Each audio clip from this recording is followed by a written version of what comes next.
Shalom, nama saya Anto, CGLC 07. Pembacaan tentang Yusuf dengan Firaun memohon untuk Yakub dan saudara-saudaranya tinggal di tanah Gosyen. Yusuf tidak melupakan masa lalunya dan tidak melupakan keluarganya. Dari mana Yusuf berasal dan sampai Yusuf berada di tanah Mesir. Yusuf tahu arti tentang menempatkan diri. Jadi kita harus tahu bagaimana cara kita menempatkan diri. God bless you. Shalom, saya Feni dari CGC 05. Dalam Kejadian 45 ini, Yusuf memilih untuk mengampuni dan berdamai dengan saudara-saudaranya. Sikap hati yang benar ini justru membawa Yusuf dapat memahami rancangan Allah atas hidupnya. Dengan mengabaikan ego yang ada, seharusnya bisa saja Yusuf itu memilih untuk membalas dendam. Tapi dia memilih untuk mengampuni dan justru bersyukur dengan percaya bahwa semua ini adalah rancangan Allah yang membawa semuanya itu indah pada waktunya. Sebagai orang Kristen, sudah seharusnya kita itu memiliki kehidupan dan sikap yang berkualitas seperti Yusuf, di mana saat kita mengalami pergumulan yang berat, mungkin dunia bisa menghimpit kita atau perlakuan-perlakuan yang tidak baik dari orang-orang sekitar kita. Tapi percayalah, jika Tuhan izinkan semua itu terjadi, pasti Tuhan itu merancangkan sesuatu yang indah, suatu rancangan yang indah di masa depan kita. Sekian rema yang saya dapat, dan Tuhan Yesus memberkati. Back again to the Living Bible. Shalom, saya Adi. Shalom, saya Bunga. Dan kami dari CGC 191. Kami berdua sangat terberkati oleh program The Living Bible Ada Apa Dengan Yusuf. Karena menurut saya Yusuf adalah tokoh yang sangat fenomenal. Saya sangat belajar banyak dari tokoh Yusuf ini, terutama dalam hal 7 tahun kelaparan dan 7 tahun kelimpahan ya. Apalagi di masa-masa pandemi ini, kita sekarang berada di dalam 7 tahun kelaparan ini ya. Dan sewaktu di masa 7 tahun kelimpahan, Yusuf benar-benar mengisi penuh lumbungnya. Dan buat teman-teman yang lumbungnya penuh, jangan lupa membuka lumbung dan membagi-bagikan kepada teman-teman yang lain. God bless you, bye. Saya Santi dari CGC 265. Saya sangat diberkati mengikuti program The Living Bible ini. Firman yang saya baca tidak sekedar kata-kata atau sejarah, tapi sungguh firman itu hidup, berkuasa, memulihkan hubungan saya, memberkati saya, membersihkan karakter saya. So ayo teman-teman, mari berikan respon hati yang taat, haus dan lapar akan firman-Nya, sehingga kalian pun mengalami realita dan hadirat Tuhan menjadi nyata atas hidup kalian. Hai, nama saya Citra, saya dari C124. Saya mau bersaksi mengenai The Living Bible tentang Yusuf, di mana dengan karakter Yusuf ini saya belajar tentang roh yang takut akan Tuhan dari seorang Yusuf. Dan juga saya melihat bahwa saya belajar sih bagaimana seorang Yusuf ini orangnya bukan self-centered, tapi dia begitu memperhatikan orang-orang di sekitarnya. Itu yang membuat saya sangat diberkati bahwa hidup kita hanya bukan buat diri kita sendiri, tapi hidup kita adalah untuk Tuhan dan sesama kita. Jadi saya ajak yang belum ikut The Living Bible, yuk ikutan The Living Bible, kami pasti akan memberkati kalian. Terima kasih, Tuhan Yesus memberkati. Shalom, lewat The Living Bible seri Ada Apa Dengan Yusuf, saya mendapatkan banyak hal. Yang terutama adalah sikap dan hati Yusuf yang memusatkan semua hal kepada Tuhan, terlepas dari semua kemalangan yang dialaminya. Lewat The Living Bible ini saya belajar mendalami setiap firman Tuhan. Ada juga pertanyaan yang membantu kita untuk merenungkan lagi pesan Tuhan lewat ayat-ayat firman Tuhan tersebut. Yuk, tetap semangat dan setia membaca firman Tuhan sehingga kita semakin bertumbuh. God bless. Bersyukur dengan pekerjaan Roh Kudus yang luar biasa, begitu banyak kesaksian lewat Living Bible yang sudah kita lalui bersama. Luar biasa pekerjaan Roh Kudus. Kami bahkan enggak pernah memikirkannya, tapi itu terjadi dalam kehidupan CGers mengalami mujizat, mengalami janji-janji Tuhan. Dan ada perubahan karakter juga terjadi. Demikian juga dengan pekerjaan Roh Kudus memberikan rema, pewahyuan yang luar biasa. Yang melalui template-template bahkan sudah ada juga template-template dalam berbagai bahasa.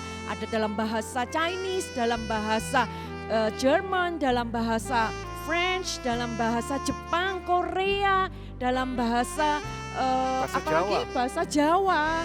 Wow, English juga. Luar biasa pekerjaan Roh Kudus. Kami percaya bahwa The Living Bible ini akan membuat setiap kita semakin mengenal Tuhan, semakin mencintai Tuhan, dan semakin melekat dengan Tuhan. Dan berikutnya kita akan belajar mengenai Musa. Musa ini seseorang yang menandakan orang yang startnya pernah gagal, tetapi Tuhan bisa pakai dia lagi. Dia sepertinya berubah karier 2 kali dan Tuhan tetap bisa pakai. Dia adalah orang yang luar biasa dalam kehidupannya, mengalami mujizat demi mujizat. Ternyata Tuhan itu bisa memberikan kesempatan kedua kepada orang yang pernah gagal dan Tuhan tetap urapi dengan luar biasa. Musa adalah seseorang yang menjadi pemimpin yang membawa banyak kehidupan orang berubah mendekat kepada Tuhan. Dan ternyata itu masalah umur juga tidak pengaruh. Orang yang bisa dipakai Tuhan dengan segala luar biasanya. Dan saya percaya Anda akan diberkati saat kita akan membaca mengenai Musa. Dan saya percaya juga Anda makin takjub kalau membaca The Living Bible Series Musa ini, makin takjub dan bangga dengan Allah yang begitu dahsyat, begitu besar karyanya, mujizatnya dalam mengasihi umatnya, dalam menyertai umatnya, dalam menepati setiap janji-janji yang diberikan pada Abraham, Ishak, Yakub, bahkan sampai kepada kalian semua. Dan kita akan memulai untuk series Ada Apa Dengan Musa mulai dari 21 Oktober sampai dengan 3 November. Saya percaya kalian semua akan menikmati Living Bible series Musa ini. Karena kita akan belajar, akan mendalami Alkitab, kelahiran mulai dari kelahiran Musa hingga Musa menyerahkan ke generasi selanjutnya yaitu Yosua. Mari kita baca bersama-sama di dalam membaca Living Bible Ada Apa Dengan Musa. God bless you. God bless you.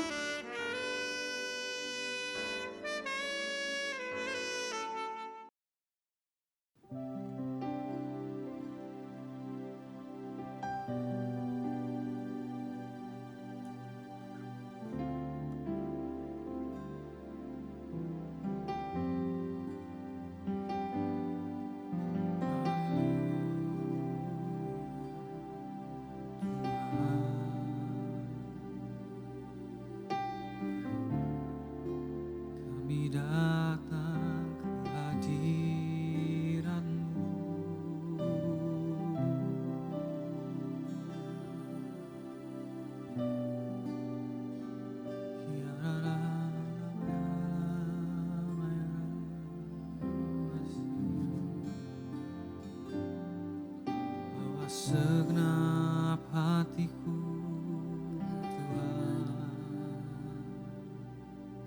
ke tatamu,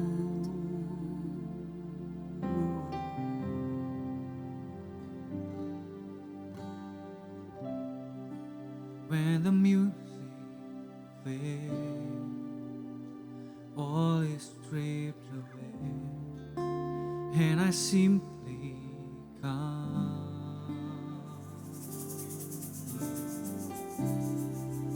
Longing just to breathe something that's of worth that will bless your heart. I'll bring you more, I'll bring you more than the song, for the song in itself is not what you have required. Search much deeper within, through the way things appear. You're looking into my heart. I'm coming back to the heart of worship, when it's all about you. It's all about you. I'm I'm sorry, Lord, for the things I've made. When it's all about you, it's all about you, Jesus.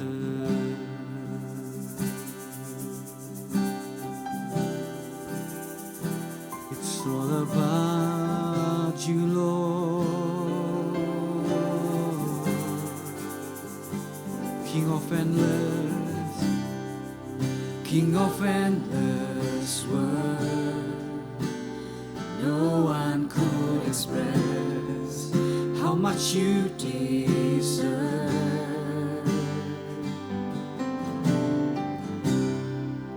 Though I'm weak and poor, all I have is yours. Every single breath, I'll bring you more. I'll bring you more than a song. For a song in itself is not what you have required. You search much deeper within. You search much deeper within. Through the way things appear, you're looking into my heart. I'm coming back to the heart of worship. When it's all about you, it's all about you, Jesus. I'm sorry, Lord, for the things I've made. When it's all about you, it's all about you, Jesus. I'm coming back, I'm coming back to the heart of worship. When it's all about you, it's all about you, Lord. It's all about you, Lord. I'm sorry, Lord, for the things I've made.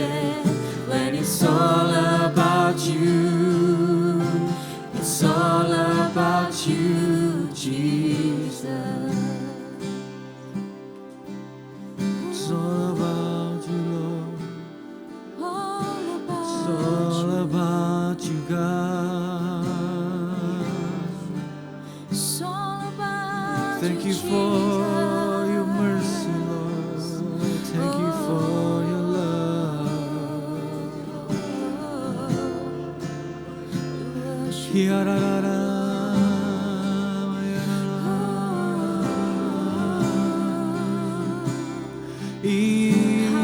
It's all about you, God.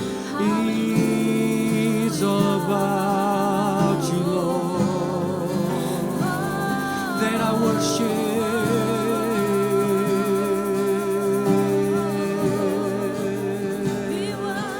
Everything it's all about you, God.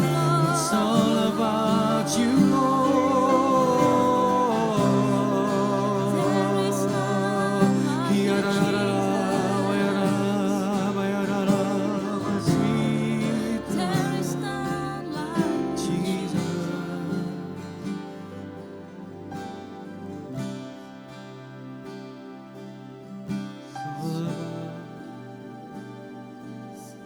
nothing else in our heart.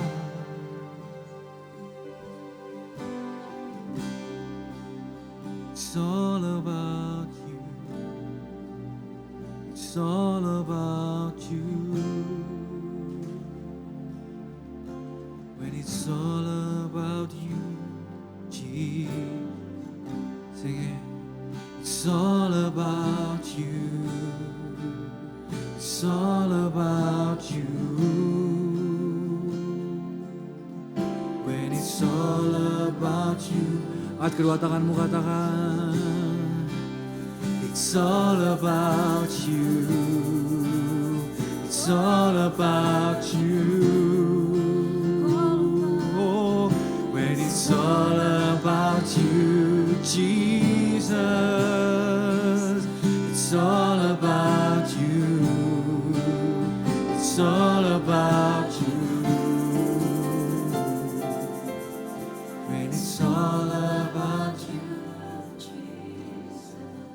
I'm coming back to the heart of worship. When it's all about you, it's all about you, Lord.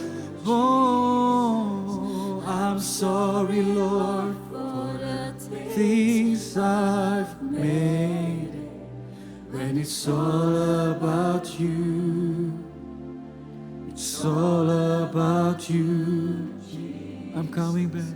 I'm coming back to the heart of worship. When it's all about you, Lord, it's all about you, Jesus. I'm sorry, Lord, for the things I've made it.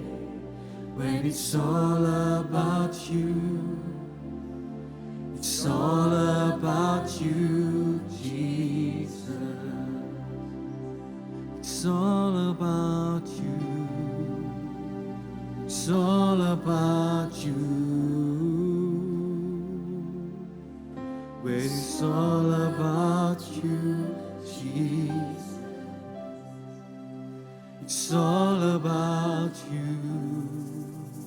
It's all about you.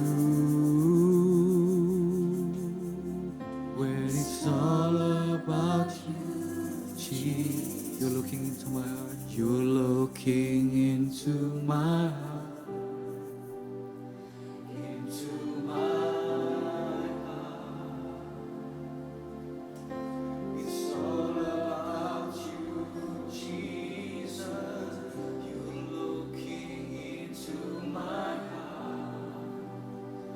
Into my heart.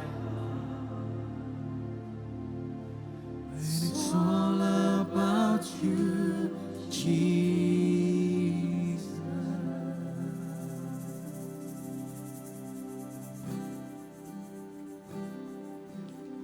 It's all about you. Semuanya tentang segala yang kami miliki.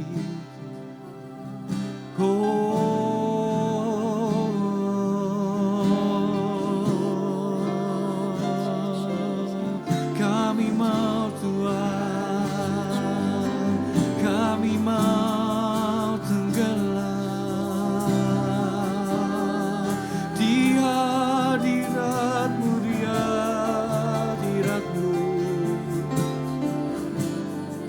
Kami mau datang dengan penuh sembah syukur kami. Thank you, Lord. Thank you, Lord, for everything that you have done for me.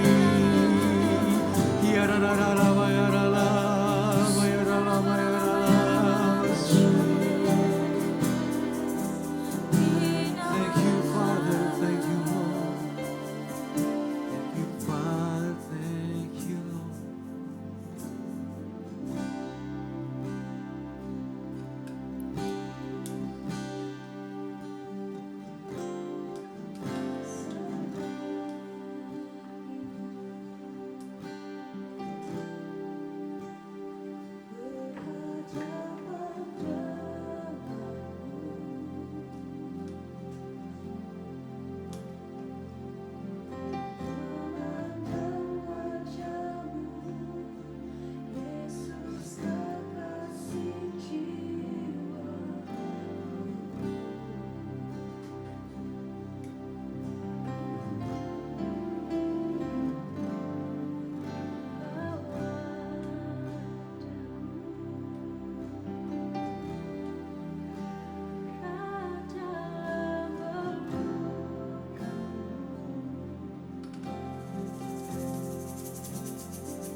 saat indah, saat indah. Ku berhadapan denganmu, memandang wajahmu, Yesus kekasih jiwa kami, Tuhan. Bawa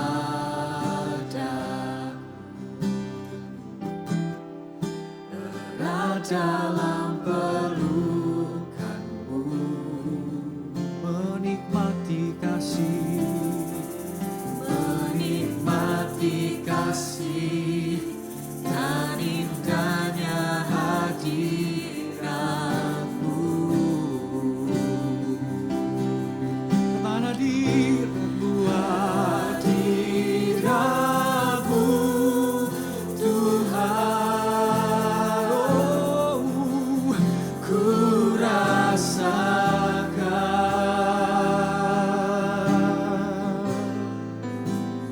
kekudusan-Mu Bapa, penuhiku. Oh, ku rindu selalu diam dalam bait-Mu, menikmati kasih anugerah-Mu. Katakan lebih sungguh lagi, hadirat-Mu Bapa, hadirat-Mu Tuhan, oh, oh, ku rasakan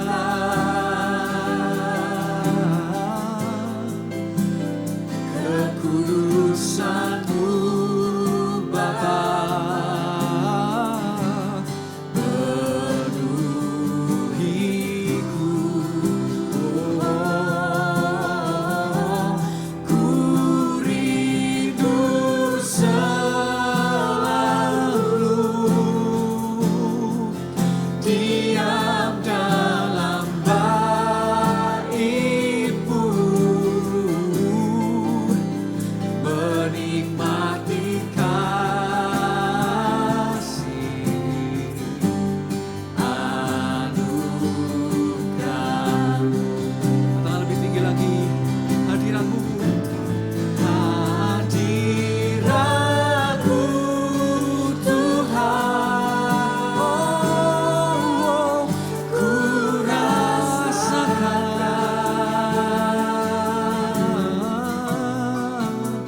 kekudusan-Mu Bapa, penuhiku. Oh, ku rindu selalu diam dalam bait-Mu, menikmati kasih anugerah-Mu. Kalau kedua tangan di dada katakan,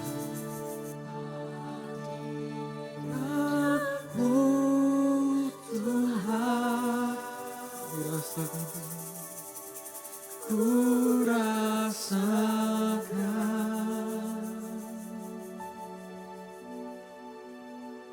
kekudusan-Mu Bapa, penuhiku.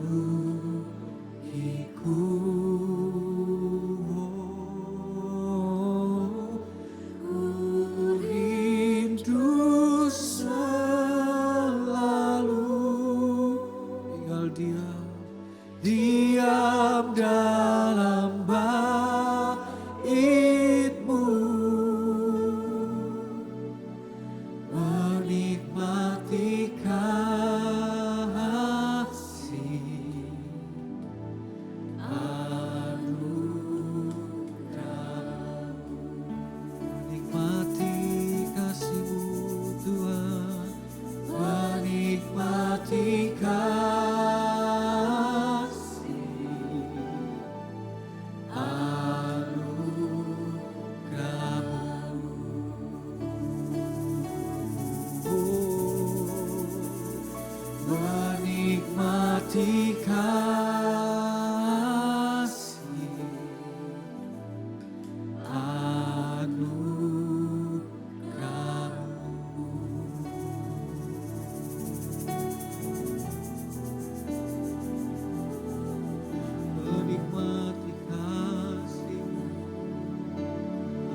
bawa setiap kami Tuhan untuk masuk lebih dalam menikmati hadirat-Mu. Kami bawa hidup kami Tuhan, kami bawa hati kami. Jamah setiap kami Tuhan. Kami merindukan Engkau.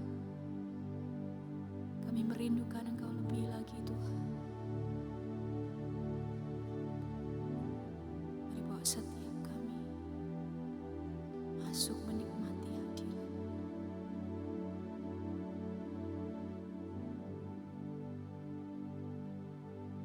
One thing that I desire in my life, Lord, to thirst and hunger after you alone. With all my heart and soul, with all my strength and love, to worship as your glory fill this place.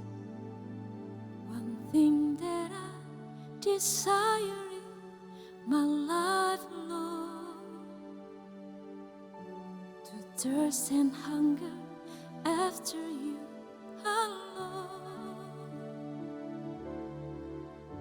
With all my heart and soul, with all my strength and love, to worship as your glory fill this place. Deeper in love with you, deeper in love with you. I love you more than anything in life. Deeper in love with you, deeper in love with you.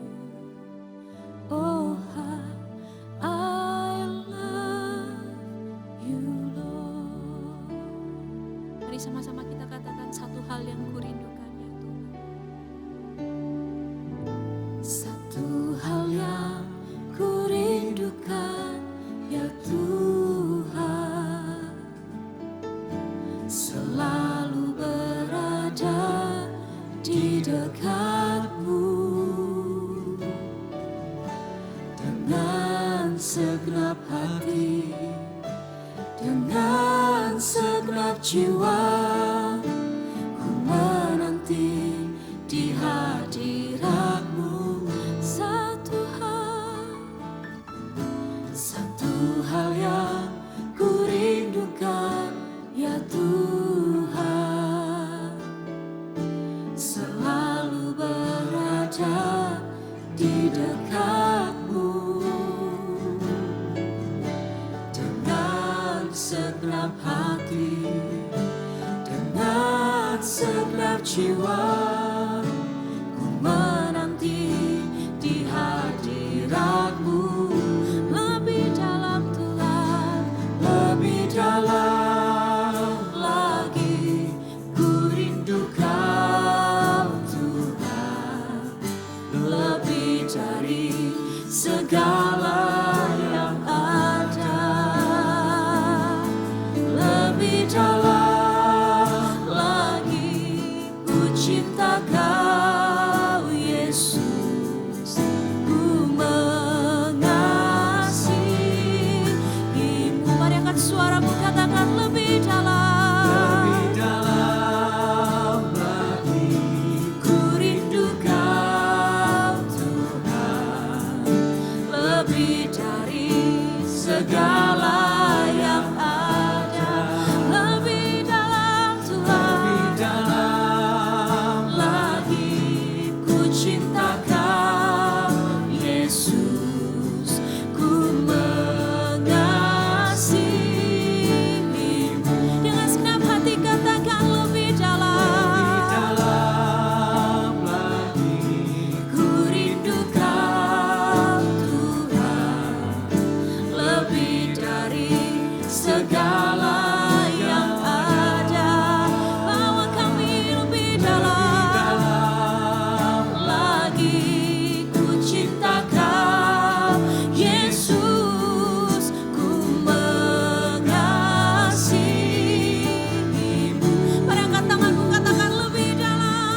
lebih dalam. Ku rindu Kau Tuhan, lebih dari segala yang ada. Lebih dalam lagi ku cinta Kau Yesus, ku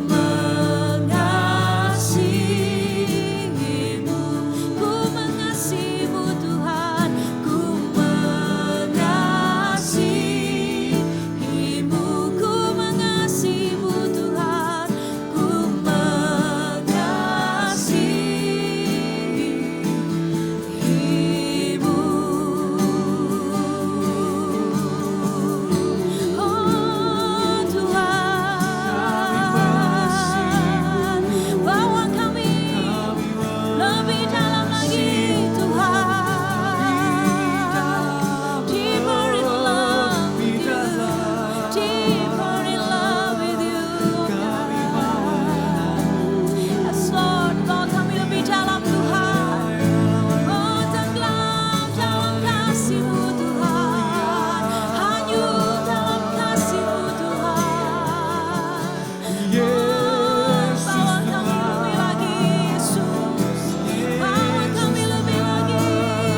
Yesus yang selalu membuatku terpesona. Segala pujian bagimu ya Tuhan. Hanya Kau yang layak ku agungkan. Kau Allah yang besar, ajaib dan mulia. Kau Yesus yang selalu membuatku terpesona. Segala pujian bagimu ya Tuhan. Hanya Kau yang layak ku agungkan. Kau Allah yang besar, ajaib dan mulia. Kau Yesus yang selalu membuatku terpesona. Segala pujian bagimu ya Tuhan. Hanya Kau yang layak ku agungkan. Kau Allah yang besar, ajaib dan mulia. Kau Yesus yang selalu membuatku terpesona. Segala pujian bagimu ya Tuhan. Hanya Kau yang layak ku agungkan. Hanya Kau yang layak ku agungkan. Hanya Kau yang layak ku agungkan. Oh, kami menyembah Tuhan. Kau yang layak. Your presence fills this place, oh God.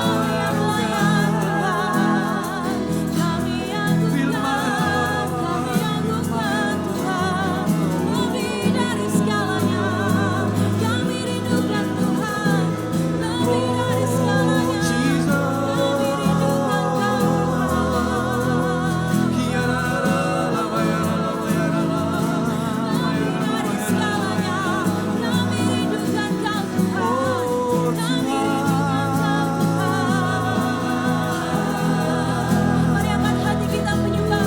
Mari angkat hati kita menyembah. Oh Tuhan, kami rindu lebih lagi. Kau membasuh setiap hati kami, ya Tuhan. Kami rindu lebih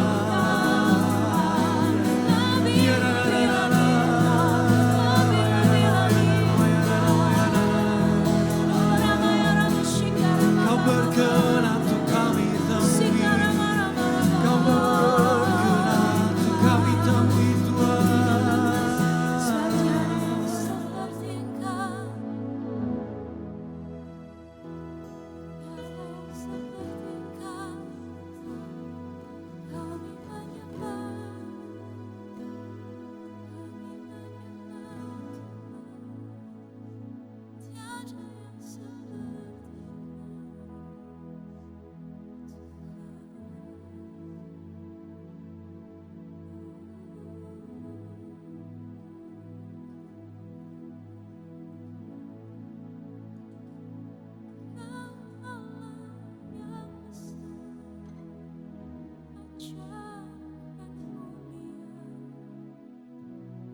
Kau Yesus yang selalu membuatku terpesona.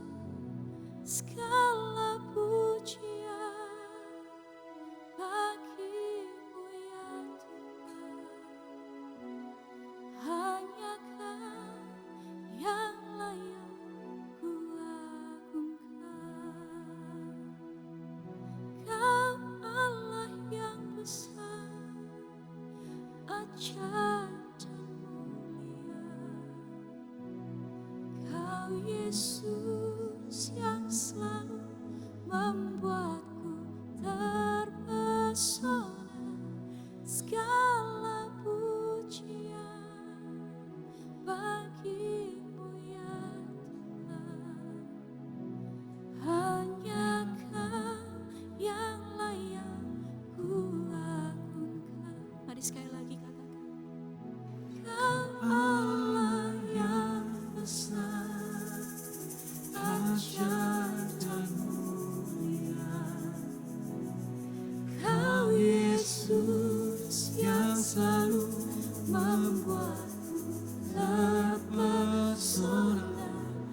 segala pujian bagimu ya Tuhan.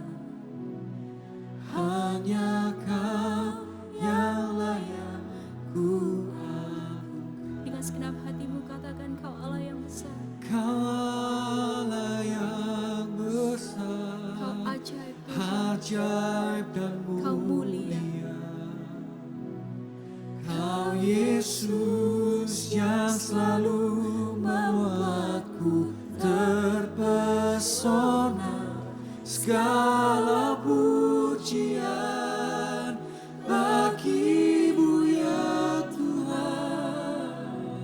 Hanya Kau yang layak ku agungkan. Segala pujian.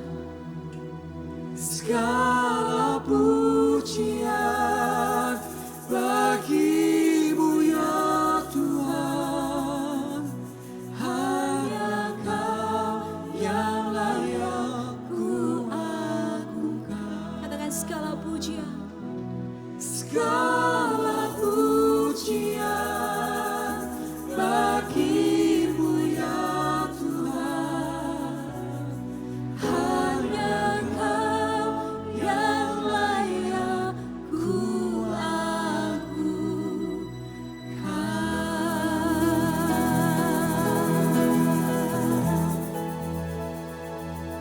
Hanya nama-Mu Yesus yang kami agungkan, hanya Engkau yang kami kasih. Kami rindu untuk kembali pada kasih kami yang mula-mula kepada-Mu Tuhan.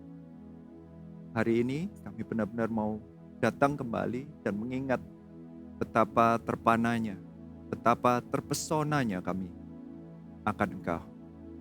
Engkau begitu luar biasa, Engkau begitu indah, Engkau begitu mulia, Engkau begitu powerful, Engkau begitu terang bagi kami. We just love you. Biarlah malam hari ini merupakan luapan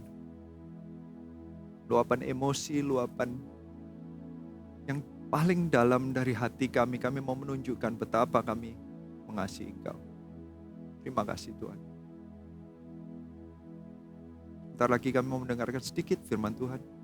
Kami makin ingin mengerti apa artinya kasih mula-mula. Kami gak mau kelewatan, kami mau tetap berada di dalam kasih mula-mula ini. Terima kasih Tuhan. Hanya di dalam nama Yesus kami berdoa. Amin. Malam hari ini, sebenarnya saya gak ingin berhenti sih. Merupakan suatu kehormatan saya bisa menyembah bersama dengan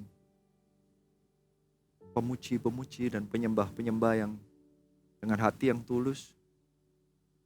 Saya mengajak kita semua juga menyembah seperti itu. Tapi firman Tuhan tetap mau mengajarkan sesuatu malam hari ini. Di Wahyu 2 ayat 4 dikatakan demikian. Namun demikian, aku mencela engkau karena engkau telah meninggalkan kasih-Mu yang semula.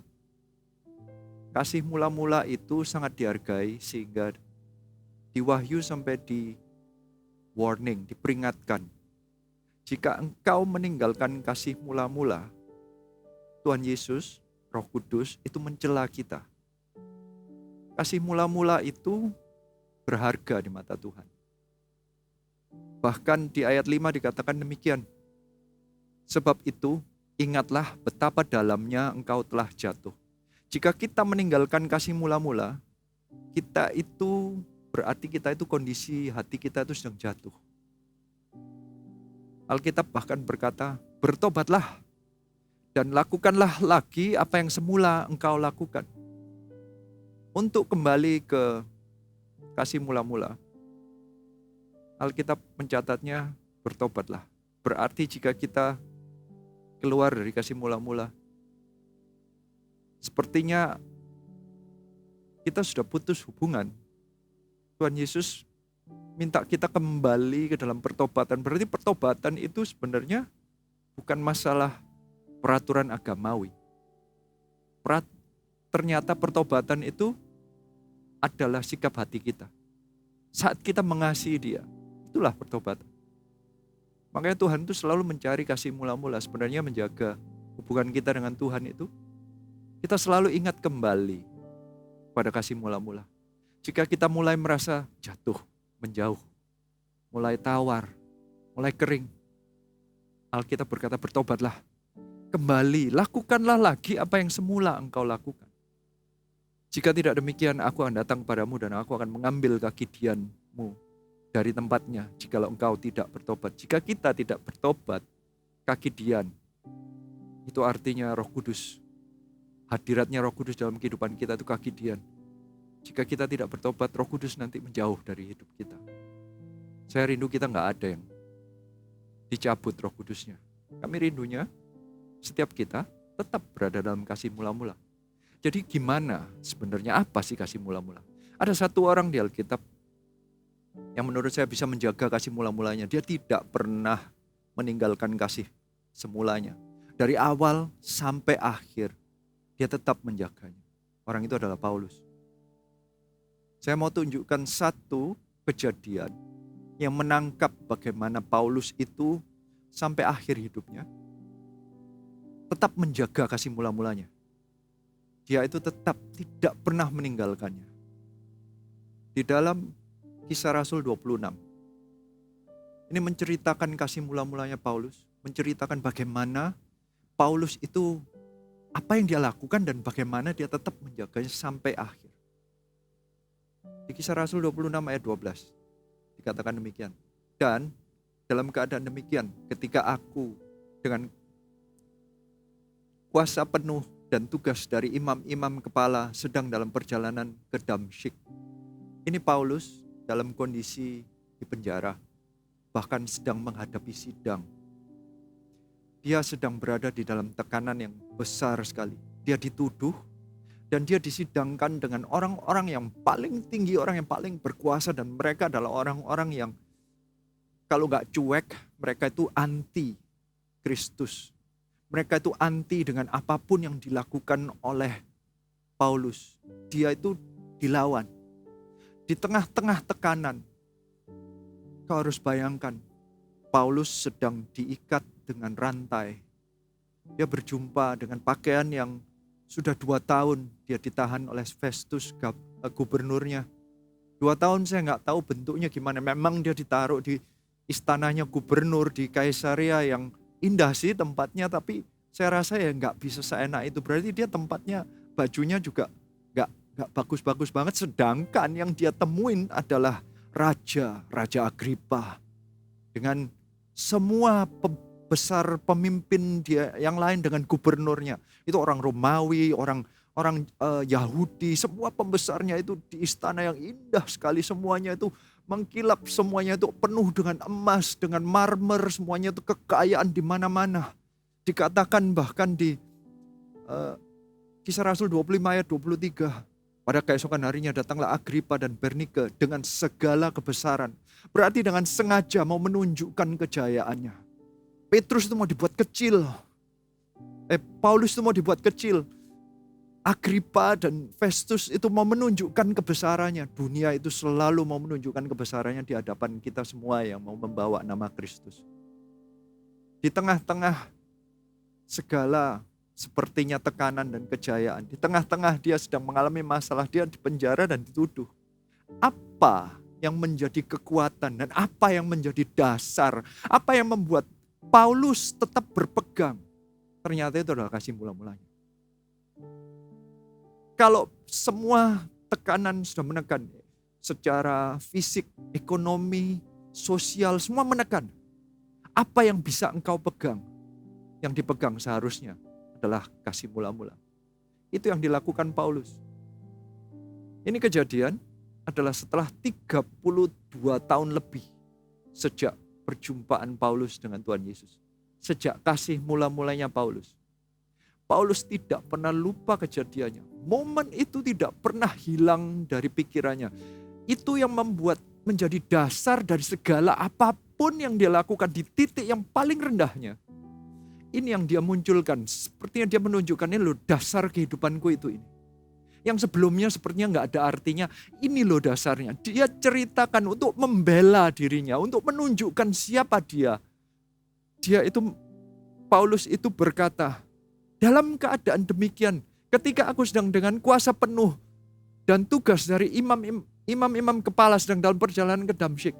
Ayat 13. Tiba-tiba, ya Raja Agripa, pada tengah hari bolong, aku melihat di tengah jalan itu cahaya yang lebih terang daripada cahaya matahari turun dari langit meliputi aku dan teman-teman seperjalananku. Kasih mula-mula bagi Paulus itu apa? Yang pertama, ini adalah perjumpaan dengan Tuhan. Perjumpaan dengan Tuhan itu di tengah hari bolong digambarkan oleh Paulus bahwa itu siang hari bolong. Berarti itu sinar matahari persis di atas dan ini ada sinar yang lebih terang daripada sinar matahari. Dan itu adalah Tuhan Yesus. Anda apakah pernah melihat lampu? Coba sekarang saya rasa Anda di dalam suatu ruangan, saya nebaknya. Anda ngelihat lampu yang paling terang dalam ruangan itu, lihat selama 5 menit coba. Ya nggak kelamaan lah, 1 menit Anda lihat. Habis itu tutup mata. Coba lihat 1 menit ya. Kelamaan lah, 10 detik aja. 10 detik, 1, 2, 3, 4, 5 detik aja. Tutup mata sekarang. Masih kelihatan nggak? Kelihatan nggak? Masih kelihatan kan? Anda coba toleh-toleh kemana, itu pasti masih ada. Di titik Anda itu di situ masih ada. Itu cahaya masih ada. Anda tahu nggak? Kalau Paulus itu melihat cahaya yang lebih terang dari matahari, Anda sekarang aja kalau ngelihat matahari, mata Anda pasti buta. Ini cahayanya jauh lebih terang dari sinar matahari. Nggak salah waktu itu, Paulus mengalaminya sampai buta. Ada lagu yang bisa menjelaskan, waktu dia itu berdiri, dia itu melihat, I stand in awe of you. Ada lagunya ya. I stand in awe of you. I stand in awe of you. Holy God, to whom all praise is due. I stand in awe of you. Itulah yang dirasakan oleh Paulus. Dia berdiri dengan tercengang karena ada sinar yang jauh lebih mulia, lebih terang daripada sinar matahari. Sehingga nggak salah. Karena kata-kata berikutnya adalah kami semua rebah ke tanah. Mereka melihat sesuatu yang lebih besar dari nature, dari sinar matahari. Mereka nggak tahan, mereka langsung rebah ke tanah. Dikatakan di Alkitab di pasal 9, Kisah Rasul 9, Paulus sampai matanya buta, melihat matahari aja buta, apalagi yang lebih terang daripada. Dia berdiri in awe, tercengang, terpana, terpesona. Kalau orang berjumpa pertama kali dengan Tuhan, itu muncul banyak macam emosi yang muncul. Banyak yang in awe itu terpesona, terpukau. Ada campuran takut, heran, hormat, takjub. Semua kata-kata yang overblown, hiperbola itu gak bisa nyatakan lagi. Sampai kebanyakan orang-orang itu bisa bersujud. Petrus waktu berjumpa dengan Tuhan Yesus langsung bersujud, dia gak bisa tahan lagi. Musa waktu berjumpa dengan the burning bush, dia gak bisa lagi, dia lepaskan sandal, dia bersujud. Kebanyakan orang itu bersujud, karena mereka terpana, terpukau, mereka tidak bisa berdiri in awe of Jesus Christ. Paulus pun juga 32 tahun dia gak lupa. Kami semua rebah ke tanah dan aku mendengar satu suara yang mengatakan kepadaku dalam bahasa Ibrani, Saulus, Saulus, mengapa engkau menganiaya aku? Sukar bagimu menendang kegalah rangsang. Anda harus mengerti bahwa waktu engkau berjumpa dengan Tuhan, Tuhan itu tahu siapa engkau. Paulus dipanggilnya Saulus. Berarti Tuhan tahu apa masa lalu, separah apa masa lalunya. Dia ikut menghakimi Stefanus. Dia memenjarakan begitu banyak orang-orang yang percaya kepada Tuhan. Dia pernah ikut membunuh orang-orang yang percaya. Dia menganiaya. Dan Tuhan tahu. Anda harus mengerti, Tuhan Yesus tahu siapa engkau. Cinta pertama Anda itu Anda harus mengerti, Tuhan Yesus menerima Anda apa adanya. Siapapun engkau. Anda gak perlu malu, Anda gak perlu bikin sesuatu seperti image yang baru di hadapan Tuhan. Tuhan lo mengasihimu dengan image lamamu. Dengan Saulus pun Paulus itu sudah ditunjuk Tuhan, Paulus itu sudah ditemui Tuhan. Masa lalunya itu sejelek apapun, Tuhan tetap menerima engkau. Dan dari sanalah kita harus menyadari bahwa kita ini seharusnya bertobat. Masa lalu kita itu gak baik.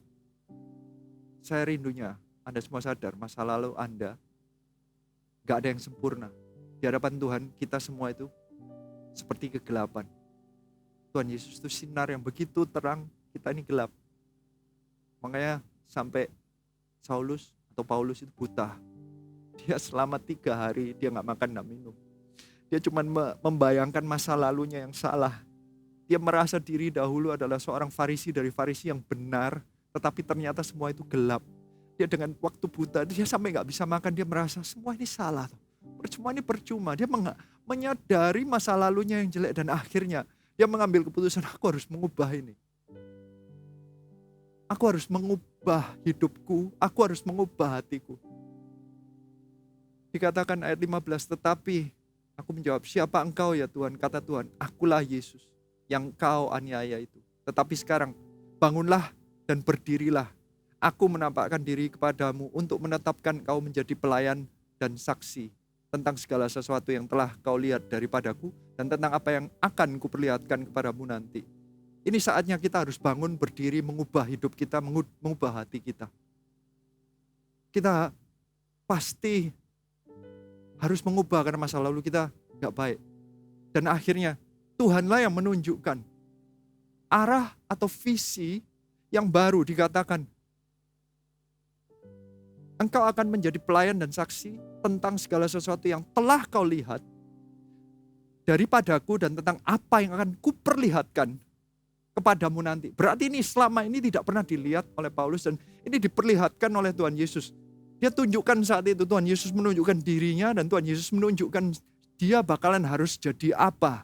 Menjadi pelayan dan saksi. Tiba-tiba seseorang Saulus yang sebenarnya masa lalunya jelek, tiba-tiba mendapatkan sesuatu yang baru. Mendapatkan arah yang baru, mendapatkan tujuan yang baru. Sampai ada lagu juga yang menunjukkan ini ya, perubahan ini. Telah ubah hidupku jadi baru. Tiada kata terlukiskan, ungkapkan syukurku. Kau telah ubah hidupku jadi indah. Kini ku hidup hanya untuk memuliakanmu. Ini yang dirasakan Paulus juga. Dia tahu masa lalunya yang gak baik, dia diberikan sesuatu tujuan yang baru. Tiba-tiba seseorang yang mestinya menganiaya, diubah, dia diberikan satu jabatan yang baru. Engkau pelayan dan saksi. Diberikan visi yang baru. Dan sejak saat itu, Paulus mengubah kehidupannya. Dia benar-benar menjalaninya. Dia merencanakan semua kehidupannya sampai ada 3 misionari besar yang dia lakukan dengan menghabiskan waktu hampir 30 tahunnya itu seluruh misionari hidupnya. Hidupnya diubah, visinya berubah, cara kehidupannya, cara pandangnya, day to day life-nya, lifestyle-nya diubah, cara semuanya diubah menjadi hidup yang baru. Dia benar-benar mengambil sesuatu yang baru. Cinta mula-mula itu bukan cuma ketemu Tuhan dan kau tetap hidup di hidupmu. Cinta mula-mula itu mengubahkan seluruh kehidupanmu, cara pandang yang baru. Dan yang dulu yang salah dan yang Tuhan akan terus menuntun engkau. Ada perubahan dengan cinta mula-mula itu. Itu start yang baru. Engkau menjalani suatu kehidupan yang baru. Bahkan dikatakan di ayat 17, aku akan mengasingkan engkau dari bangsa ini dan dari bangsa-bangsa lain. Dan aku akan mengutus engkau kepada mereka untuk membuka mata mereka supaya mereka berbalik dari kegelapan kepada terang. Tiba-tiba dia punya tujuan yang baru. Hidupnya bukan lagi untuk memenjarakan orang-orang yang menurut dia salah, tetapi tiba-tiba tujuannya adalah untuk membuka mata mereka supaya mereka berbalik dari kegelapan dan terang. Paulus mendapatkannya sendiri. Dia tahu bahwa dia dulu gelap. Dia sudah melihat terang yang lebih terang daripada cahaya matahari. Dia tahu, dia tinggal membawa terangnya. Saya rasa setelah 30 tahun, dia begitu nutup mata lagi. Dia melihat ke atas lagi. Dia langsung mengingat lagu I Stand in Awe of You. Ada nempel, terbakar di belakang kornea matanya itu yang sudah masih terbakar sampai sekarang, meskipun dia sudah bisa melihat lagi, tapi saya rasa dia tetap melihat cahaya Tuhan Yesus Kristus yang ada di surga itu. Yang melihat, dia lihat itu. Penglihatan itu tidak bisa dia lupakan. Sekali Petrus melihatnya, dia tidak bisa tidak melihatnya. Once you see him, you cannot unsee him. Sekali engkau melihat cahaya Tuhan, engkau gak bisa. Sampai seumur hidup apapun, engkau akan tetap melihat. Di titik terendah tergelapmu. Di saat kapal karam dikatakan di Alkitab bahwa Paulus itu hidupnya di penjara, dipukulin, disesah, dilemparin batu. Dia kapal karam 3 kali. Dia pernah gigit ular. Kenapa kok bisa? Kenapa kok bisa? Semua itu karena ada satu titik di mana dia melihat cahaya itu. Setiap kali dia mau menutup mata dan merasa capek. Dia mau merasa bahwa Tuhan, semua ini kok percuma. Dia tutup mata, dia ngingat lagi. Dia berdiri di hadapan Tuhan Yesus. Sinar yang begitu mulia. Nempel lagi, terbakar lagi. Dia dibakar lagi di titik yang terendah, tergelap pun. Dia masih melihat terang. Gara-gara itulah dia bisa membawa semua lainnya yang merasa di dalam gelap dibawa ke dalam terang. Karena di dalam Paulus selalu ada terang itu. Sekali perjumpaan itu Paulus selalu membawa terang itu. Kemanapun dia pergi. Makanya Paulus ke daerah manapun, dia yang menggoncangkan kota. Hidupnya mengubahkan karena satu perjumpaan, satu kasih mula-mulanya Paulus. Bukan hanya itu, dikatakan bahwa di ayat 19, sebab itu ya Raja Agripa, kepada penglihatan yang dari surga itu, tidak pernah aku tidak taat. I like that. Karena ada kata-kata, tidak pernah aku tidak taat. Taat atau tidak itu ternyata pilihan. Meninggalkan atau tidak, kasih mula-mula. Pilihan. Paulus 30 tahun setelah dia berjumpa dengan Tuhan Yesus Kristus, dia mengambil keputusan untuk setiap kali kata-katanya adalah tidak pernah aku tidak taat. Berarti ada saat-saatnya ada dorongan untuk tidak taat. Ada saat-saatnya ada tekanan untuk tidak taat. Ada saat-saatnya begitu gelap sehingga kayaknya, aduh kenapa aku harus hidup seperti ini. Ada saatnya, tetapi Paulus mengambil keputusan. Kepada penglihatan yang dari surga itu tidak pernah aku tidak taat. Setiap kali ada tekanan dia memilih untuk aku akan tetap taat. Setiap kali ada tekanan untuk tidak taat dia pilih enggak, aku akan tetap taat. Setiap kali ada kegelapan yang menekan, ada yang mengikat, ada yang memukulin akan menjauhin. Sepertinya ada tekanan yang kelaparan yang membuat engkau sudah enggak tahan lagi. Paulus sih mengambil keputusan untuk tidak pernah tidak taat. Mungkin penglihatan kita tidak sespektakuler Paulus. Paulus adalah salah seorang yang dibuat menjadi contoh model. Mestinya kasih mula-mula itu seperti ini. Tapi di Alkitab memang ditunjukkan bahwa enggak semua orang itu mendapatkan penglihatan yang kayak sinar sampai buta atau apa. Ada orang-orang yang kayak Daud. Daud tidak pernah dijelaskan.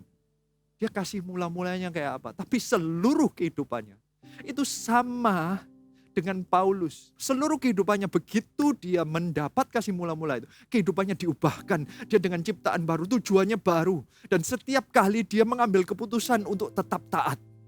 Ada tekanan dia ambil keputusan untuk tetap taat. Daud tidak sespektakuler Paulus. Tetapi Daud pun tetap taat kepada kasih mula-mula. Banyak orang itu yang berjumpaan dengan Tuhan yang gak sespektakuler itu.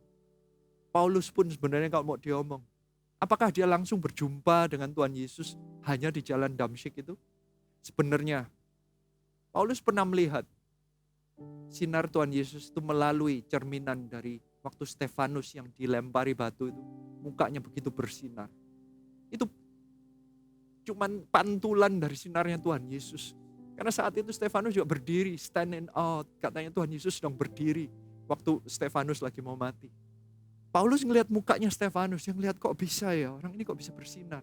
Yang dilihat itu cuma sinarnya Tuhan Yesus yang menyinari Stefanus.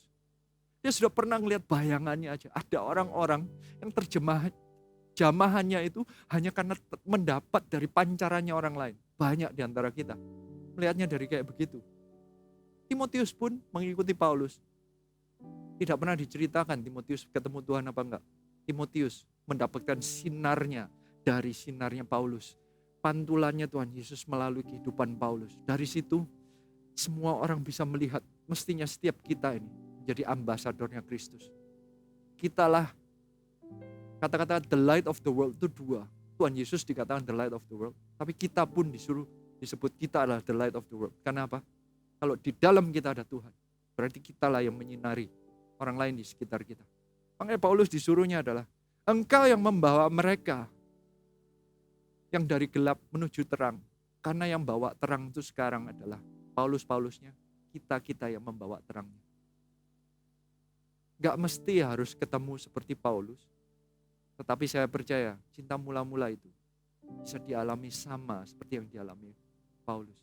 Begitu engkau berjumpa dengan dia, engkau kagum, entah itu mungkin engkau mengalami mujizat, engkau ditolong dari kesembuhan, engkau ditolong dengan mendapatkan jamahan, mungkin engkau mendapatkan hikmat yang baru, bisnismu ditolong mungkin, keluar dari hutang mungkin. Mungkin saat itu engkau pertama kali dapat jamahan Roh Kudus, mungkin berbahasa roh pertama kali. Mungkin itu pertama kali engkau mendapatkannya di satu KKR, itu perjumpaan pertama. Engkau berdiri dengan kagum kepada Tuhan. Tapi saya percaya saat itu engkau sadar masa lalumu harus diubah. Sehingga engkau mengambil keputusan, aku mengubahnya.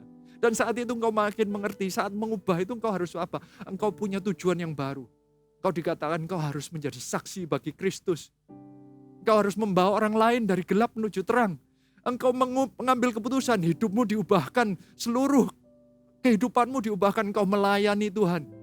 Dan akhirnya engkau mengambil keputusan untuk selalu tetap setia. Itulah kasih mula-mula.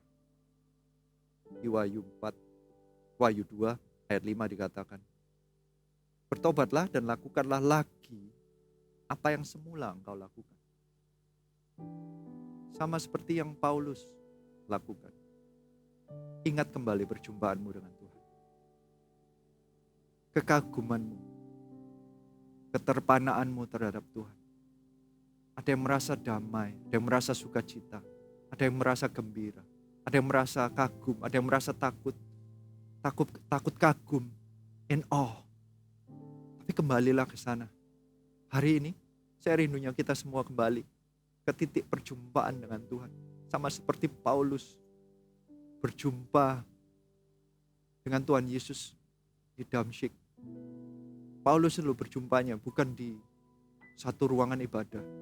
Paulus sedang berjalan di tempat yang terpencil. Sepertinya tempat yang lagi gak ada orang lain sekitar mungkin. Ya ada cuman beberapa orang, mungkin cuman keluarga yang barengin. Sama mungkin Anda di tempat, cuman ada beberapa orang. Ini mungkin jalan Damsyikmu. Ini saatnya engkau mengingat kembali perjumpaanmu dengan Tuhan Yesus Kristus. Dan engkau lakukan kembali semua yang harus engkau lakukan saat kau berjumpa dengan kasih mula-mula. Mari semua tundukkan kepala. Saya rindu kita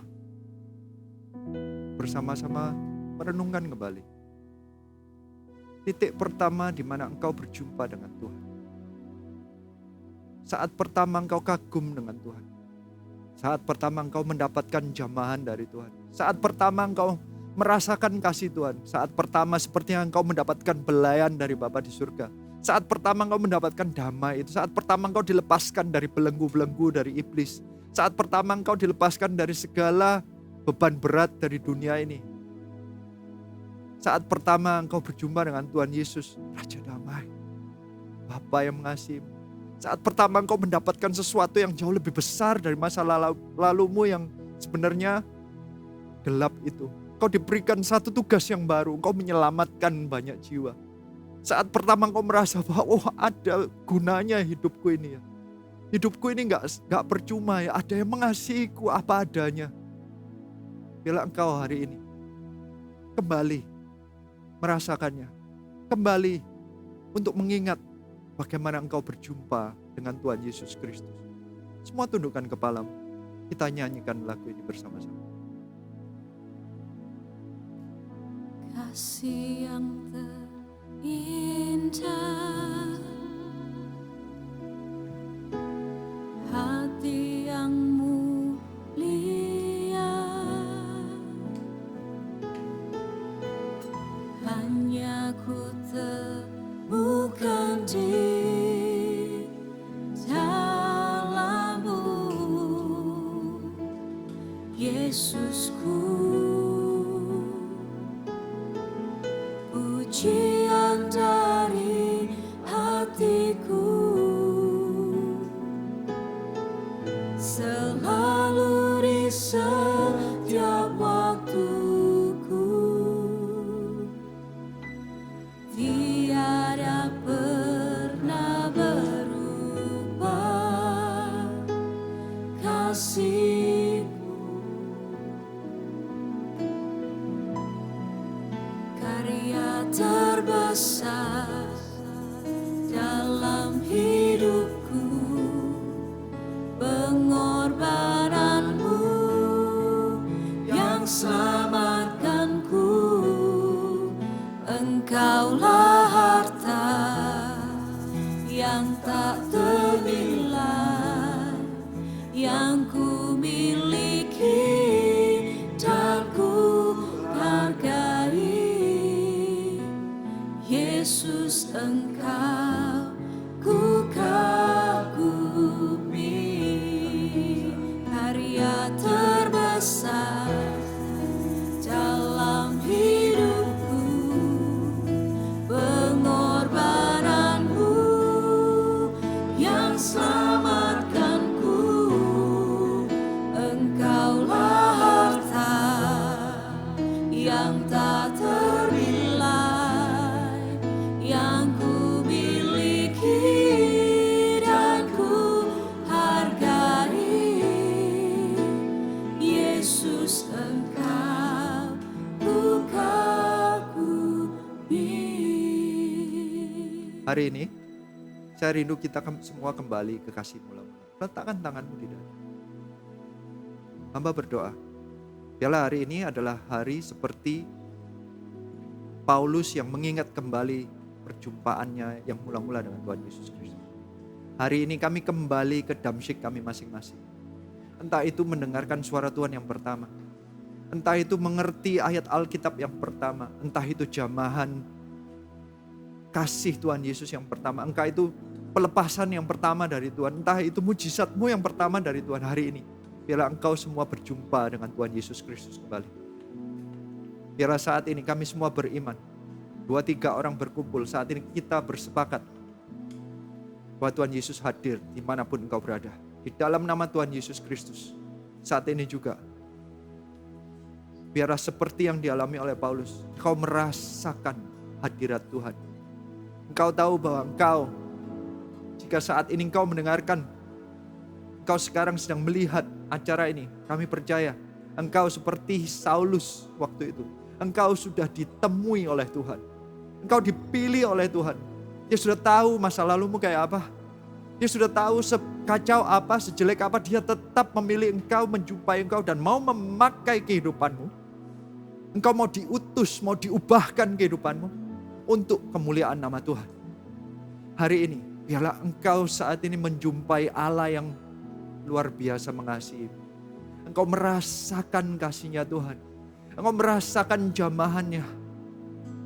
Biarlah masa lalumu yang gelap itu kau serahkan kepada Tuhan. Lepaskan, bertobatlah. Biarlah sinarnya yang terang itu mengubahkan kehidupanmu. Hidupmu sudah diubahkan. Dan mulai hari ini, biarlah engkau menjadi ambasador Kristus. Engkau menjadi sinar terang dunia dimanapun engkau berada. Karena engkau kembali pada kasih mula-mula. Saat ini juga, bila engkau mendapatkan perjumpaan dengan Tuhan Yesus Kristus, terima saat ini juga di dalam nama Tuhan Yesus.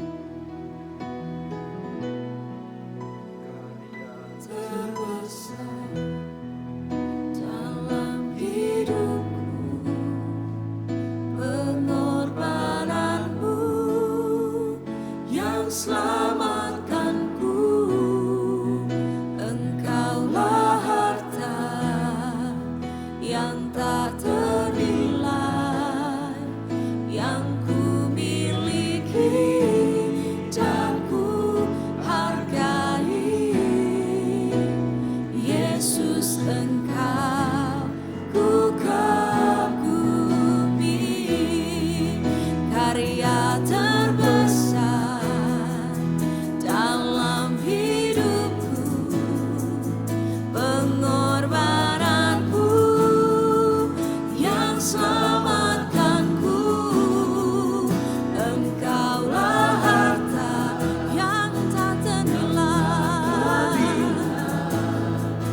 yang ku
selamatkanku, Engkaulah harta yang tak ternilai, yang ku miliki dan ku hargai.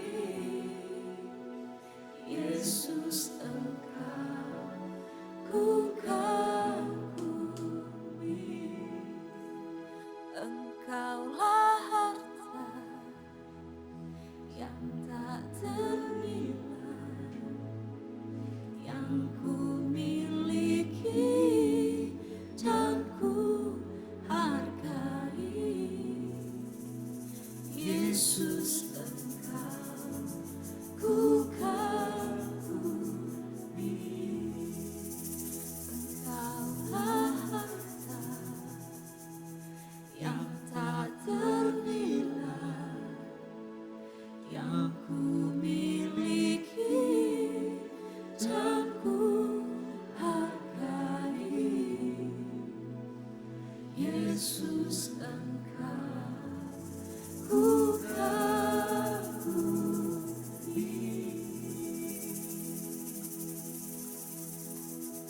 Ku kagum hormat akan Engkau, ku kagum hormat akan Engkau.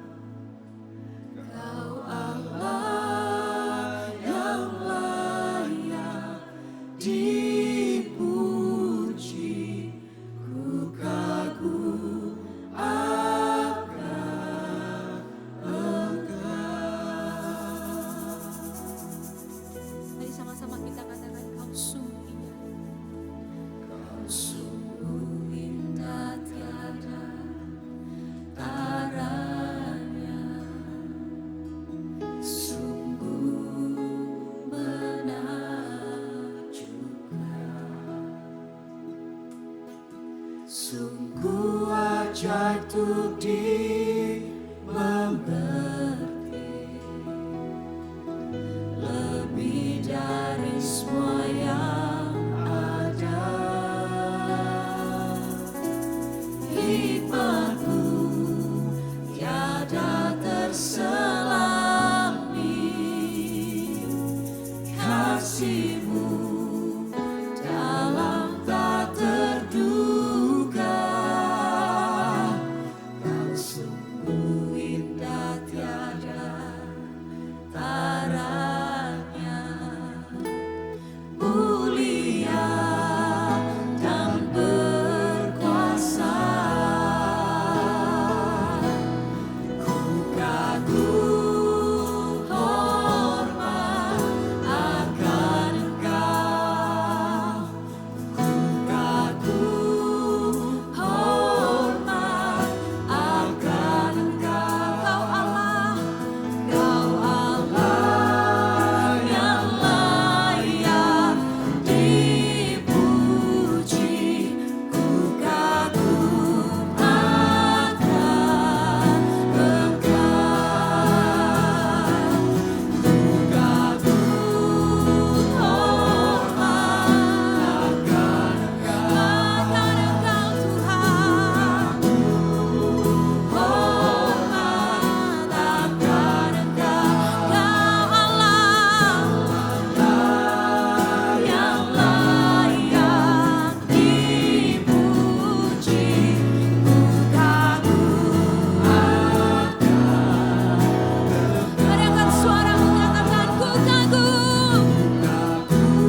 serta syukur kekal selamanya.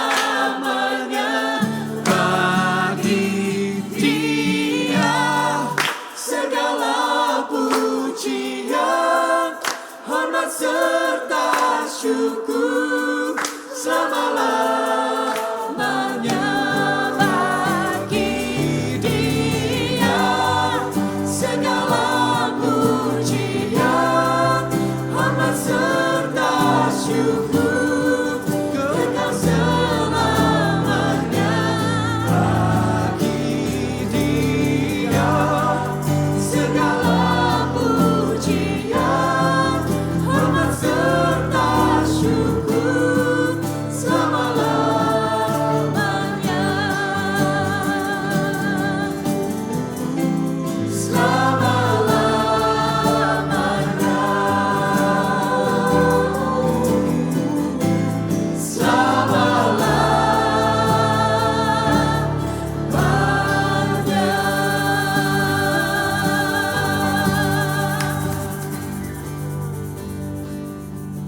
Mari kita tundukkan kepala dan berdoa. Makasih Tuhan, Engkau Allah yang begitu baik. Kami merasakan kasih-Mu. We love you Lord. Kami mau kembali mengingat betapa pengorbanan-Mu itu begitu berharga bagi kami. Kami mau mengingat betapa hadirat-Mu itu begitu nyata dan begitu luar biasa bagi kami. Engkau Allah yang menerangi jalanku. Engkau Allah yang membuat aku menjadi hidup. Ini deklarasi kami malam hari ini. Kami mau tetap setia mengikut Engkau, menjalani hidup kami yang baru di dalam Engkau itu. Kami gak akan meninggalkan kasih yang mula-mula kami. We love you so much Lord. Angkat kedua tanganmu untuk mengatakan kepada Tuhan, angkat kepalamu. Bila kami mau merasakan cahaya kasih-Mu, sinar panas-Mu, di titik tergelap pun kami tetap tahu Engkau tetap menyinari kami. Di titik terdalam yang sepertinya sendirian pun Engkau tetap beserta dengan kami. You are my light, you are my life, you are my love. Thank you Lord. We love you. Terima pujian Kau, terima penyembahan Kau. We love you. In Jesus' name. Amen.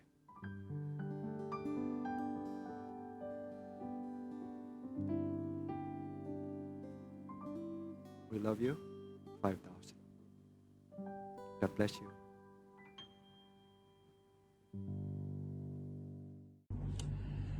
Shalom, saya Lita dari CGC 07. Rema yang saya dapatkan dari Kejadian 47 ayat 13-26 adalah seringkali orang lupa daratan jika sudah punya kekuasaan. Bahkan mereka kerap menyalahgunakan otoritas dengan menindas yang lemah. Namun Yusuf tidak demikian. Dia malah menunjukkan hal yang sebaliknya. Seorang penguasa dapat bertindak arif untuk menguntungkan rakyat dan juga negaranya. Ketika berada di puncak kekuasaan, Yusuf melakukan tugasnya dengan baik dan bijaksana. Dia menguntungkan Firaun, tetapi juga berbelas kasihan kepada rakyat.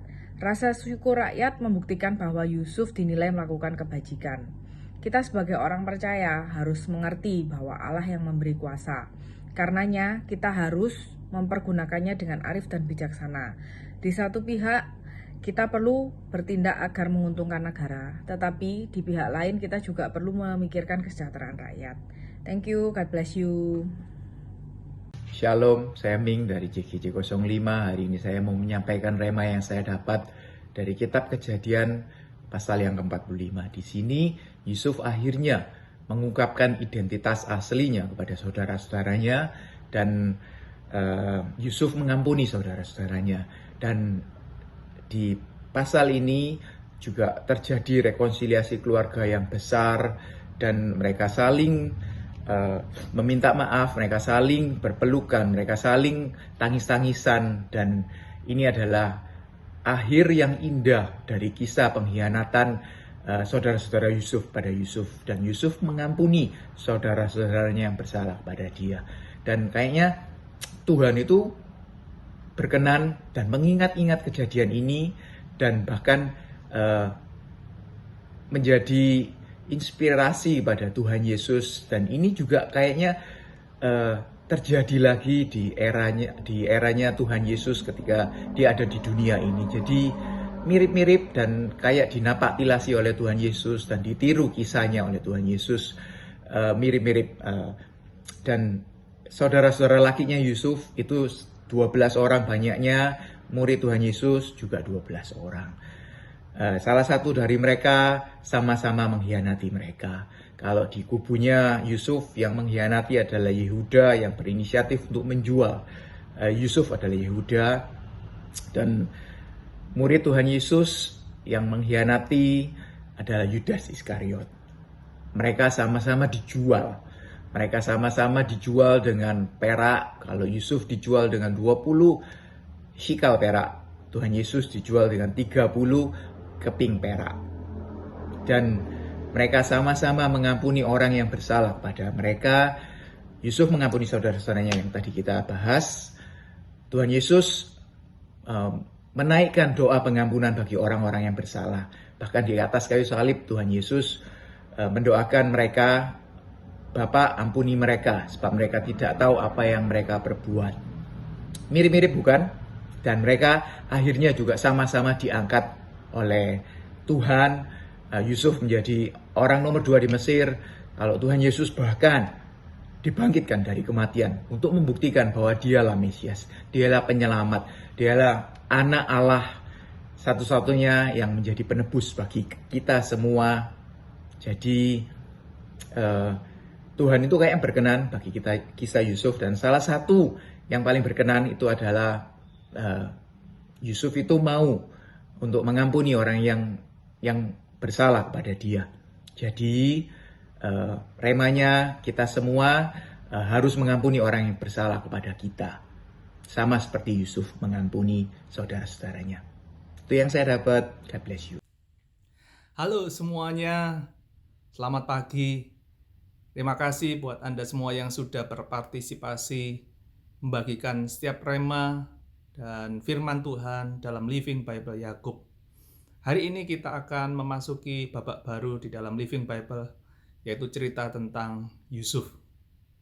Hari pertama ini saya akan membagikan bagaimana Yusuf mendapatkan mimpi dari Tuhan, dan ternyata setelah dia menceritakan mimpi itu, dia harus masuk ke dalam sumur yang kering, bahkan kemudian dia harus dijual, berpisah dengan keluarga yang dicintai, berpisah dengan orang tua, berpisah dengan lingkungan di mana dia bertumbuh. Tapi ternyata cerita Yusuf tidak berakhir di sumur, bahkan tidak berakhir di pedagang-pedagang Mesir tersebut. Rema yang saya dapatkan dari cerita Yusuf ini adalah setiap mimpi yang Tuhan berikan dalam hidup kita, bahkan setiap firman janji yang Tuhan sudah berikan,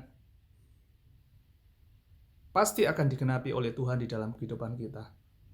Tuhan tidak akan pernah merasakan kesulitan untuk menggenapi setiap janjinya atas hidup kita. Tangannya tidak kurang panjang, telinganya tidak kurang tajam untuk menjawab setiap doa dan pergumulan kita ketika kita berjalan di dalam proses kehidupan ini. Apapun keadaan kita hari-hari ini, mungkin kita mengalami seperti Yusuf, masuk di dalam sumur yang kering. Kita sepertinya dipenjara oleh pandemi ini, oleh pekerjaan yang tidak menentu dan sebagainya. Tapi pagi hari ini saya mau mengingatkan buat Anda semua, menguatkan Anda bahwa pekerjaan Tuhan dalam hidup Anda belum selesai. Pekerjaan Tuhan, penggenapan Tuhan atas setiap mimpi-mimpi yang Tuhan sudah berikan belum selesai sampai hari ini. Tuhan akan terus mengerjakan. Bahkan pandemi ini pun tidak akan pernah bisa menghentikan rencana Tuhan, mimpi yang Tuhan sudah berikan dalam kehidupan Anda. Terus berjalan dalam ketaatan, terus berjalan di dalam kehendak dan rencananya, terus berjalan di dalam firman Tuhan. Saya percaya satu saat kita akan melihat mimpi-mimpi kita akan terjadi dan digenapi oleh Tuhan. Tuhan Yesus memberkati. I love you. 5,000.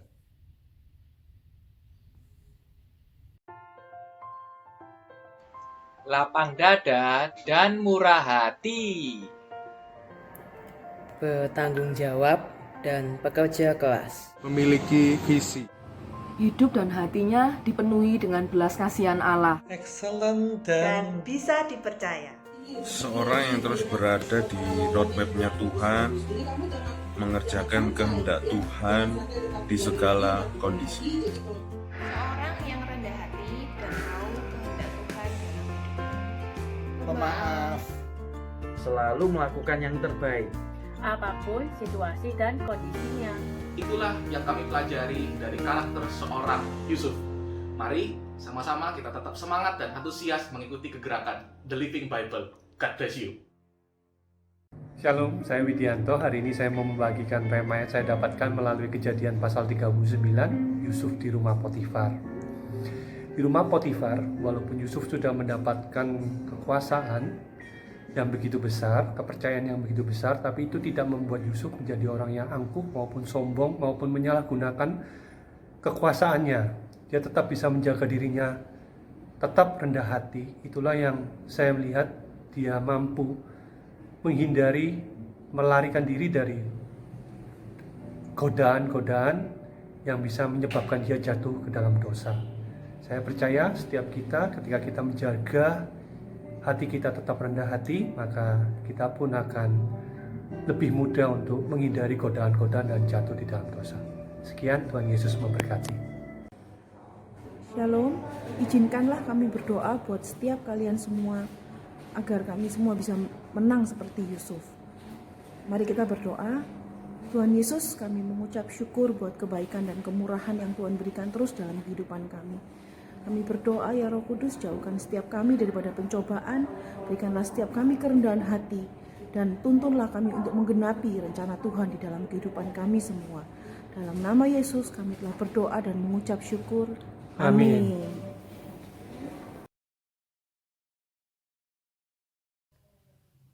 Shalom semuanya, saya Helga dari B179 mau membagikan rema untuk renungan hari ini, ada apa dengan Yusuf. Yang saya dapatkan rema dari Yehuda adalah saya melihat ada pribadi Kristus di dalam Yehuda. Karena apa? Seperti Kristus yang mengorbankan nyawanya untuk menyelamatkan kita sebagai umat manusia, juga seperti Yehuda yang mau mengorbankan dirinya untuk menyelamatkan adiknya yaitu Benyamin, karena Benyamin adalah kesayangan dari ayahnya, dan itu juga menandakan sebuah integritas yang kuat dari Yehuda untuk apa yang dijanjikan kepada ayahnya, dia benar-benar melakukan dengan baik kepada adiknya Benyamin. Sekian, terima kasih, semoga memberkati. Shalom, kisah Yusuf bertemu dengan papanya di Kejadian 46 ini merupakan kisah yang mengharukan.